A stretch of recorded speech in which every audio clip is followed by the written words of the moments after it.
Most women think they struggle with setting standards in relationships, but that's not actually the problem. And the real problem is that you are scared of what will happen if you do set standards. You know, there was a time in my life where I didn't go for my own standards. For one reason, it was because I didn't know them at the time. I didn't really know what I was standing up for and what I wanted. So I couldn't really articulate that. And another reason was because I was scared of losing the connection. So I would keep quiet. I wouldn't express what I needed and what I wanted. And I would also keep quiet in order to keep the peace. Even when there were situations when something felt off, and I knew I should say something, but I decided not to say anything just because I wanted to keep the connection. And the pattern that I see and have noticed amongst many women is that you either keep quiet, partly because of the same reason. You are scared of losing the connection, especially in the beginning when a relationship is forming, or maybe later down the line when you are already in a long-term relationship and you have already expressed your needs and what your boundaries are, but nothing is changing. So now you've decided you're just going to keep quiet because nothing is going to change anyways. Or maybe you are at a point where you start overthinking.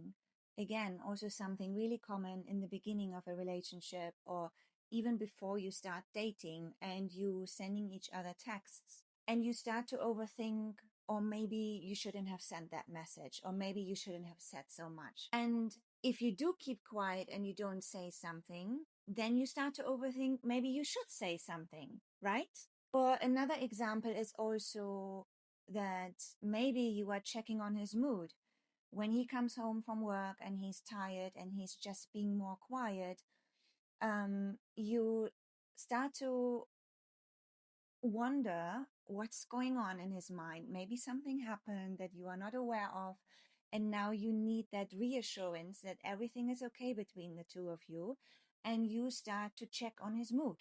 And another example is as well that you want to be chosen.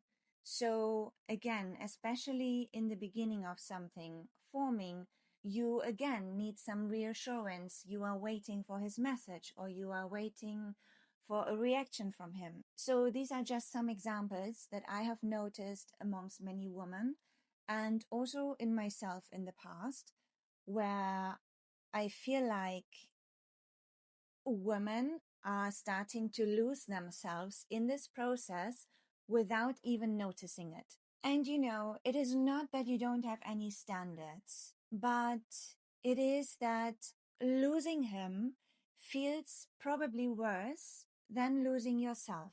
And I want to tell you the truth here and think about it and let it sink in for a bit, because it's probably something that you have never thought about, but you are not actually scared of losing him.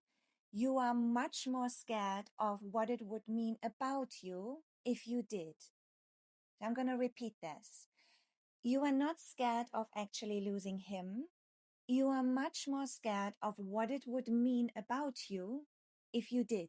Because when you feel like you might lose someone, it's most of the times never really about them. And it brings up something much deeper than that, like being left alone or not feeling good enough. And I want to share another insight with you, and I would like you to reflect on that and be honest with yourself.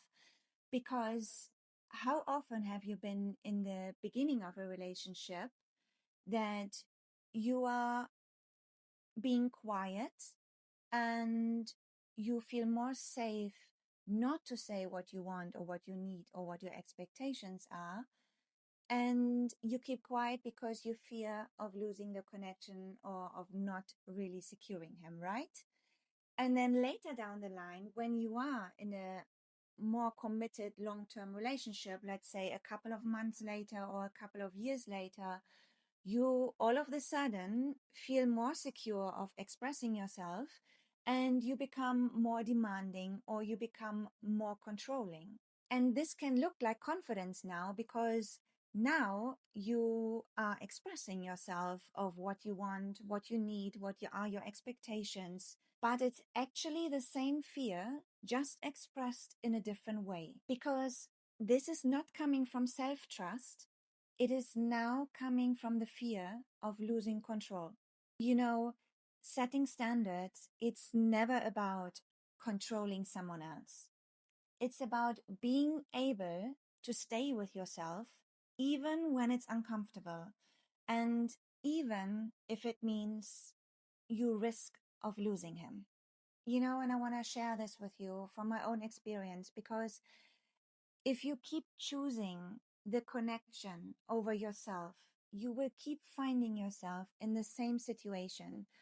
And I understand, because I've been there, that once the chemistry is forming in the beginning of a connection and you really like him and you like the way he looks, you like his character, you like the way it makes you feel, and you feel more safe and secure in holding back in order so he likes you. But, you know, later down the line, you will find yourself in a really difficult situation, because now you have neglected yourself. You didn't express yourself. And at the end of the day, isn't it much better if you say what you want from the beginning? You say what you need, not in a demanding way, but really in a truthful way. So he also knows where he stands. It's only fair like that. And in that way, you are able to figure out much quicker who is for you and who isn't. And I want to leave you with this and say that you don't really have to know how to ask for more, but you do have to feel safe enough to not lose yourself when you do.